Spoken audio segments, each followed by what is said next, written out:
Donc ils se sentent autorisés à parler plus fort car j'habite sous les toits. Tout le monde s'en fout.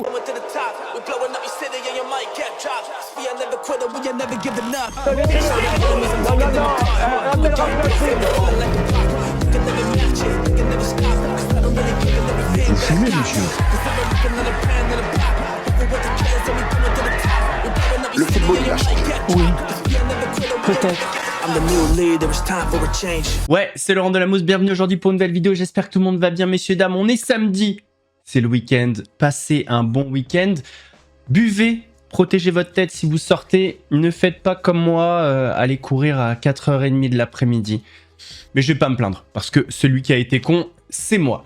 Messieurs, dames, avant de partir pour cette nouvelle vidéo, c'est le moment de soutenir la chaîne et moi-même en mettant votre plus gros pouce bleu, votre meilleur commentaire. On n'oublie pas de s'abonner et d'activer la cloche pour pas rater les prochaines vidéos. On fait de même sur la chaîne principale, la chaîne Mousse, où hier j'ai sorti une vidéo sur Ilan Castro Novo. On me rejoint sur Instagram, sur TikTok, sur Twitch pour pas rater les lives du dimanche soir à 21h30. On va chercher à boire, à manger, et surtout à boire et de l'eau. C'est ce qui hydrate le mieux. On va chercher à boire, à manger. On se met à l'aise. Et moi, je m'occupe du reste. Bonjour. Vas-y, exprime-toi, mon gars. Tu dis quoi? Bah, dis ce que tu veux. Bonjour, est-ce que vous allez bien? On est poli? Bonjour, j'espère que vous allez bien. C'est qui? Zoé. Mon chat. Ça y est, t'es dans le game. On va te créer ta chaîne YouTube. C'était Zoé, 7 ans et presque toutes ses dents. Il lui en manque une. Je lui ai mis un taquet comme... Non, je rigole. Après, je vais avoir les services sociaux aux fesses. On va commencer avec la prochaine campagne présidentielle et l'impact de Legend, l'émission de Guillaume Play dans celle-ci. J'avais déjà fait des vidéos sur Guillaume Play sur la chaîne principale. Il y a une petite sauce qui est en train d'arriver autour de Guillaume Play. L'objectif, c'est que la future campagne présidentielle se passe sur Legend. Bonjour Jordan. Bonjour Guillaume. Bienvenue Monsieur le Président, merci de venir. Merci de nous accueillir. Legend égale les volontés de Guillaume, les idées de Guillaume et l'humeur du moment de Guillaume. Ouais, c'est un peu un rêve qui se réalise là, de fait de faire son propre média avec sa propre ligne édito où il n'y a justement pas de politique, où il n'y a pas de prise de parti. Guillaume Play peut t'appeler à tout moment, même le dimanche, avec des charges de travail énormes et beaucoup de pression. Et très vite, un 35 heures, ça devenait un 55 heures. Ces témoignages sont ceux d'anciens salariés du média Legend de Guillaume Play. Bonjour tout le monde et bienvenue sur Légende. Ils ont accepté de nous parler de leur expérience en exclusivité. Et pour préserver leur anonymat, nous avons reconstitué les interviews. Quand Guillaume a une idée en tête, il ne peut pas vraiment le contredire. Il pense tout mieux savoir que les autres, il se place vraiment au-dessus. En à peine 3 ans, Legend s'est imposé dans le paysage médiatique. Depuis 2025, leurs vidéos génèrent en moyenne 85 millions de vues par mois sur YouTube, et c'est le podcast le plus écouté sur Spotify en 2025. La promesse du média, recevoir tout le monde dans la bienveillance et la neutralité. En fait, notre ligne édito, c'est full bienveillance. Dans mes émissions, je ne prends jamais parti. Je suis full neutre. Je pars du principe qu'il y a du vrai chez tout le monde, en fait. Est-ce que c'est si vrai que ça? Pour répondre, Le Monde a analysé près de 200 vidéos de Legend, identifié chaque invité pour savoir qui ils sont et de quoi ils parlent. Nous avons aussi eu accès à des documents montrant le prix que certains invités sont prêts à payer pour passer dans Legend. À quelques mois de l'élection présidentielle de 2027 et à mesure que l'audience et l'ambition de Legend grandissent, vous allez voir que le traitement éditorial de ce média pose question. En 2024, le podcasteur américain Joe Rogan avait boosté la candidature de Donald Trump. En 2027, Guillaume Play pourrait avoir une influence déterminante. J'aimerais que ça soit le premier média de France. Messieurs, dames, hier, la France affrontait la Norvège dans le dernier match des phases de groupe de cette Coupe du Monde 2026 qui se passe aux États-Unis. Un match un petit peu particulier puisque le sélectionneur Didier Deschamps n'était pas présent. Il est rentré en France parce qu'il a perdu sa maman. On apporte tout notre soutien et toute notre force à Didier Deschamps, bien évidemment. Les Bleus ont fait le travail, ont rendu hommage à leur sélectionneur. Ils ont gagné 4-1, triplé d'Ousmane Dembélé et un but de Désiré Doué. 100% PSG. Dembélé en une touche pour Kylian Mbappé qui a de l'espace et qui va tenter d'en profiter. Déjà Kylian Mbappé, la frappe en force pour orienter vers Ousmane Dembélé. Dembélé, le petit râteau de Dembélé qui revient de nouveau sur son pied gauche. Koundé en retrait. Ah, il n'est pas suffisamment précis ce ballon. La demi-volée de Manu Koné. Provenance de Valerenga. Dembélé, encore beaucoup d'espace pour Ousmane Dembélé. La première faute. La première faute est une pure merveille. Que dire de la frappe enchaînée par Ousmane Dembélé. Et c'est à ce moment-là qui s'emmène un peu plus sur le pied droit. Dans ce Gillette Stadium de Boston. Encore un bon travail de pressing de Tchouaméni. Mbappé avec Michael Olise. Le centre d'Aronchinès. Oh, le contrôle était superbe. Kylian Mbappé, Dembélé toujours seul dans le couloir droit face au retour de Björkan. Dembélé, dédoublement. Le dédoublement de Kylian Mbappé qui a ouvert cette possibilité de frappe à Ousmane Dembélé. Merci. Tout à l'heure, il a mis le crochet. Cette fois-ci, il a varié. Il a été de l'autre côté, au bout de son action. Le passement de jambe. Ouais, le passement de jambe est superbe. De Thelo Asgard, très bon milieu de terrain offensif avec un super pied droit. On a vu qu'il a le temps après son crochet. Ousmane Dembélé. Dembélé, la première feinte de frappe. La deuxième. Et le triplé. Il a fait tellement mal à la tête à son défenseur, son vis-à-vis direct, qu'il ne sait plus s'il va revenir, pas revenir. Le bon ballon pour retrouver Oscar Bob qui pénètre dans la surface. Le crochet derrière la jambe d'appui, il était passé. L'ancien de Manchester City qui vient obtenir un penalty dès l'entame de cette seconde période. Van Larsen face à Mike Maignan. Et il est parti du bon côté, bien sûr. Mike Maignan. Magnifique, il attend le dernier moment, une petite feinte côté droit pour partir côté gauche. Une solution apportée par Kylian Mbappé. Oh, Kylian Mbappé. Asgard avec Van Larsen à gauche, il préfère aller servir Oscar Bob. Oscar Bob, l'arrêt de Mike Maignan. Quel arrêt. Et qu'il est important celui-ci. Accélération de Bradley Barcola face à Orchness. Le centre. Il est parfait. Ce ballon, eh bien lui aussi vient s'inviter à la fête. Au début de cette Coupe du Monde, cette fois-ci, il dépose de ballon sur la tête de Désiré Doué pour ce 4e but de l'équipe de France. D'ailleurs, j'ai regardé tout le match.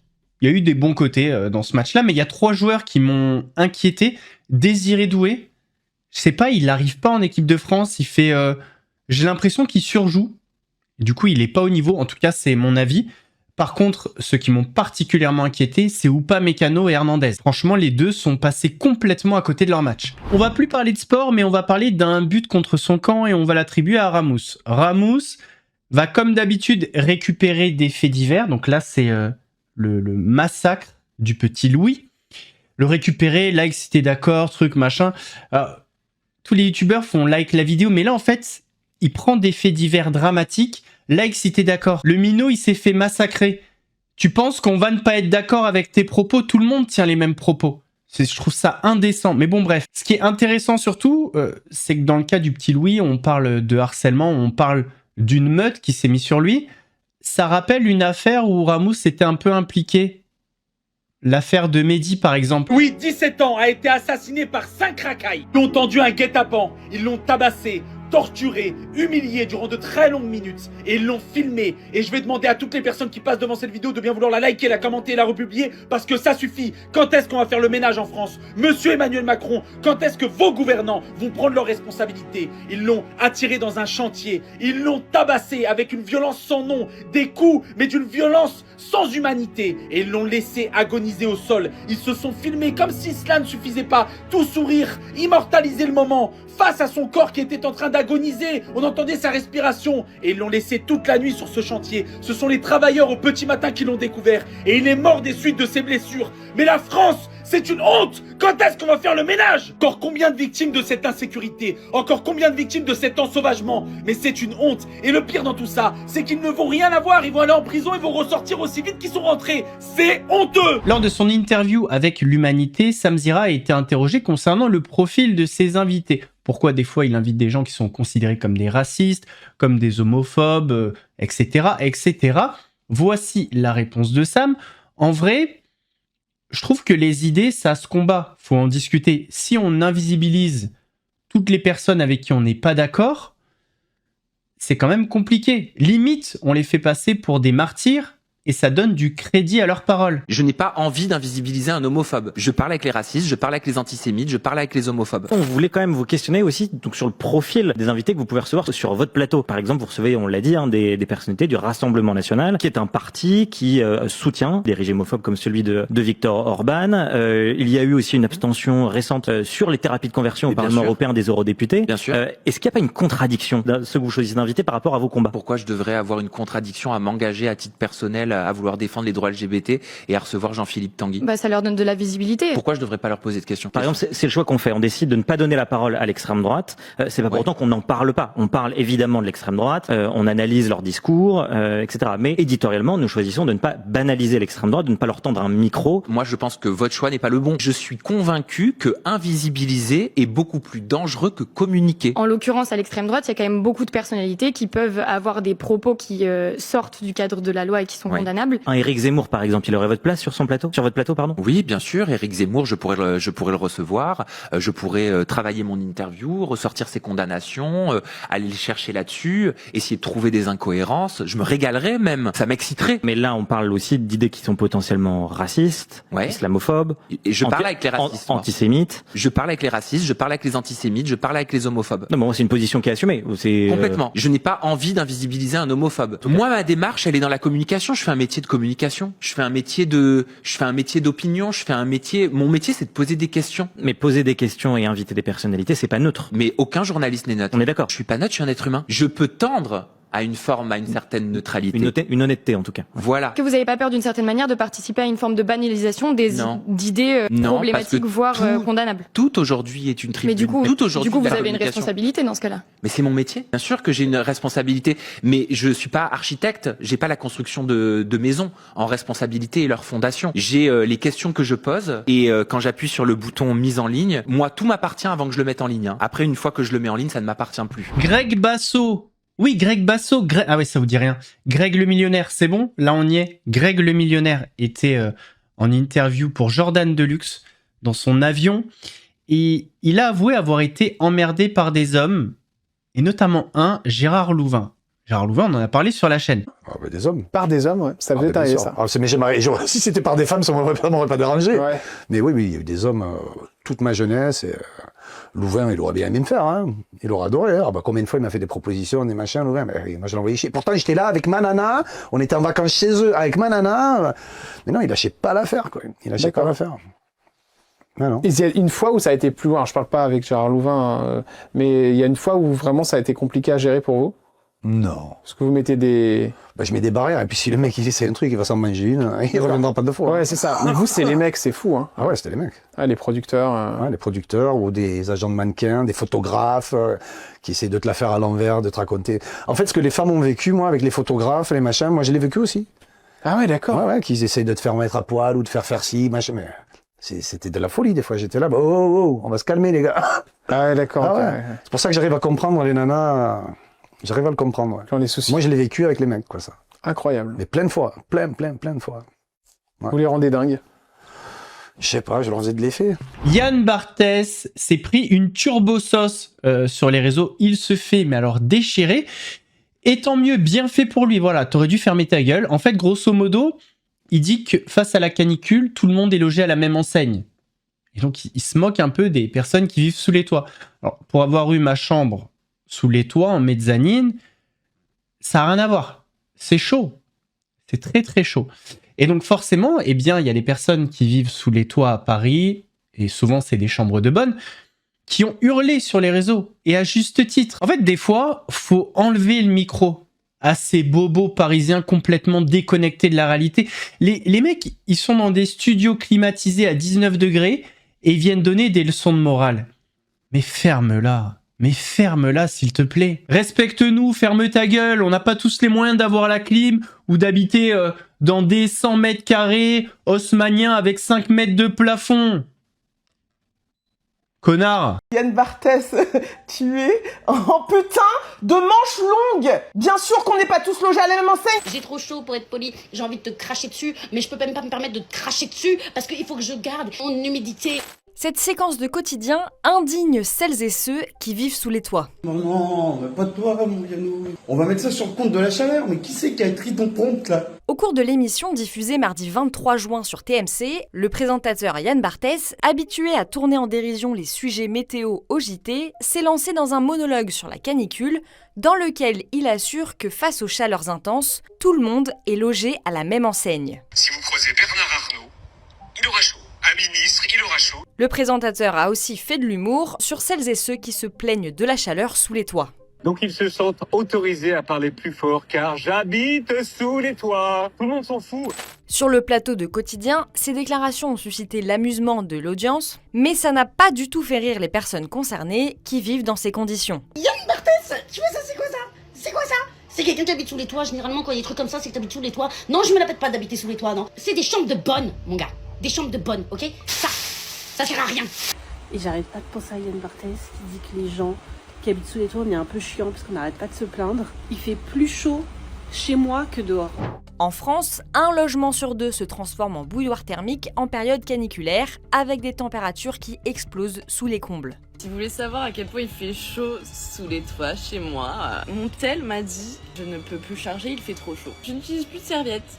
Je sors de la douche, je suis sèche. » Alors dans cet extrait, plusieurs internautes voient du mépris social et une méconnaissance de la réalité vécue par les habitants de ces logements très exposés.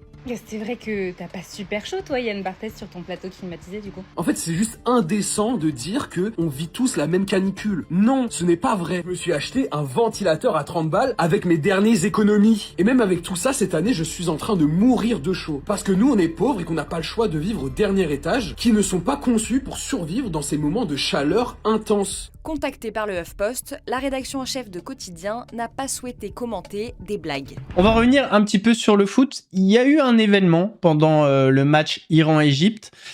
C'était un peu compliqué pour la préparation parce que les deux équipes ne voulaient pas participer au match des fiertés. Explication. L'Iran et l'Égypte demandent à la FIFA d'annuler le match des fiertés du mondial. Une affiche pour honorer la communauté LGBTQ+, avec deux pays qui répriment cette même communauté. Voilà ce qui devrait se passer ce samedi à 5h, heure française, lors du 3e match de poule du groupe G, opposant l'Iran à l'Égypte. La date de ce match des fiertés avait été choisie avant que l'on ne connaisse l'identité des deux pays qu'ils disputent. Cette idée n'était pas celle de la FIFA, mais du comité d'organisation local qui souhaitait associer l'une des affiches du mondial au festival de la Pride qui se tiendront ce même week-end un peu partout dans le monde. Problème, l'Égypte et l'Iran font partie des 64 pays où l'homosexualité est réprimée. En Iran, la répression peut aller jusqu'à la peine de mort. En Égypte, officiellement, ce n'est pas interdit, mais absolument pas toléré. Alors, les deux nations n'ont pas traîné pour faire entendre leur mécontentement. Notre position est qu'aucune cérémonie ni activité promotionnelle liée à ce mouvement ne doit avoir lieu à l'intérieur du stade ou dans le cadre de l'environnement du match. Cette position a été communiquée à la FIFA par les voies appropriées. Les deux fédérations seraient même allées jusqu'à faire pression sur la FIFA pour interdire toute signalétique LGBTQ+, dans la ville de Seattle, selon le New York Times. Si aucun événement lié à la communauté LGBTQ+, n'aura lieu dans le stade, la FIFA a tenu à rappeler que le drapeau arc-en-ciel est autorisé dans n'importe quelle enceinte du mondial. Pour ce qui est des abords du stade et de la ville, là-dessus la FIFA n'a aucun pouvoir de décision. Bon, l'Iran et l'Égypte, ils abusent complètement, vouloir interdire des drapeaux dans une ville. En plus de ça, ils se rendent pas compte que la FIFA, elle mange dans la main des États-Unis et de Donald Trump. Donc il y a pas un monde où la FIFA va faire ça. Il y a un extrait hyper intéressant qui refait surface, un extrait de Jean-Louis Murat où il parle de stars de la chanson française, de mineurs, de poker. Et c'est vrai que quand on écoute cet extrait et quand on voit l'affaire Patrick Bruel en ce moment, on ne peut s'empêcher de se dire que parmi les deux personnes dont il parle, il doit y avoir Patrick Bruel. Moi j'en ai vu une fois aux cartes, je jouais une petite nana de 16 ans avec qui j'avais discuté et qui était complètement à la rue, qui était plus chez ses parents et qui était perdue, une enfant perdue où il fallait la traiter en enfant. Enfin bref, tout ça pour dire que deux énormes vedettes de la chanson française. Moi je les ai vus jouer la petite nana aux cartes. Et t'as dit quoi? Maintenant, je les casse à chaque fois qu'on me parle de ces mecs-là parce que j'aurais dû intervenir parce que c'est un des trucs les plus répugnants que j'ai eu dans ce métier. Des gens qui ont des images en or, ouais. Des images en or. Ce parfait garçon. Enfin, les deux parfaits garçons, mais parfaits, on leur donne le bon Dieu sans confession. Reparlons, messieurs, dames, de canicule. La canicule, c'est devenu un enjeu politique. Parce que, qui dit canicule, dit écologie. Et bon, on a vu beaucoup de politiques parler sur les plateaux, et là, on va écouter Marion Maréchal Le Pen. Ah! Vous voyez, toutes les personnes qui me disent « Oui, t'es à gauche, t'es à truc, t'es machin », parce que, en fait, vous comprenez pas que dans les vidéos actu, il y aura des extraits de personnes avec qui je suis pas forcément d'accord. Je dis pas que c'est le cas de Marion Maréchal Le Pen, hein, mais peu importe. C'est tout. Voilà. Des fois, vous allez voir des vidéos d'Hakim Benotman, et vous savez très bien Je suis pas du tout d'accord avec lui. Faut détacher les choses. Bonjour. Bonjour. C'est vrai que cette canicule est extraordinaire. On voit les écologistes se convertir à la climatisation. On vous voit, vous, finalement, abandonner vos réflexions climato-sceptiques.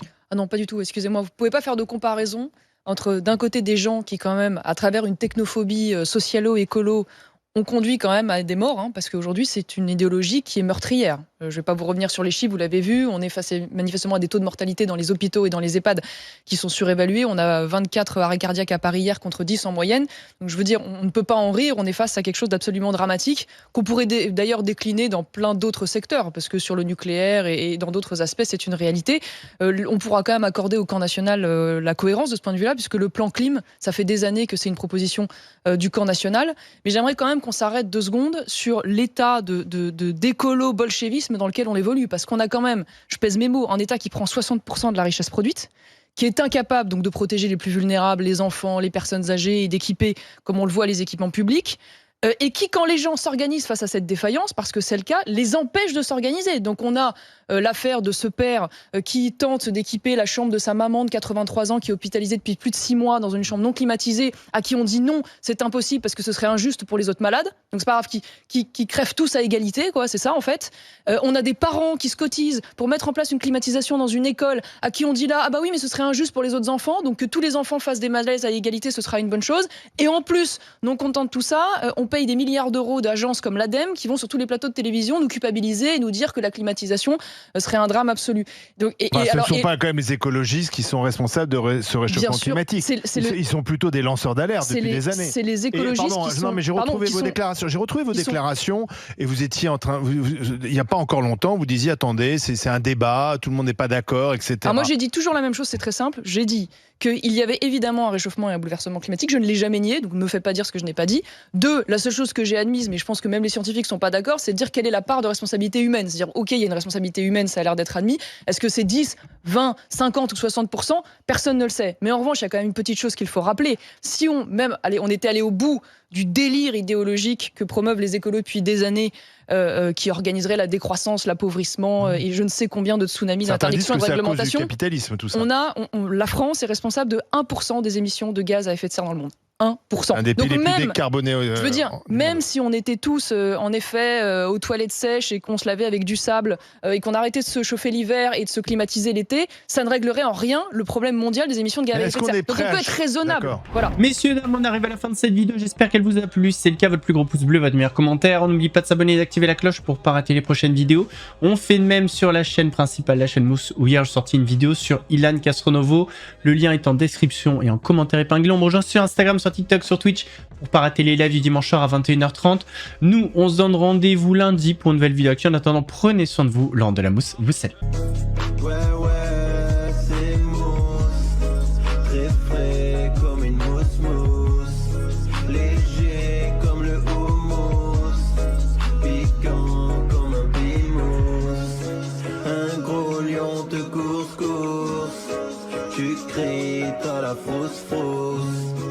J'arrive à la rescousse. Regarde, ouais, c'est moi.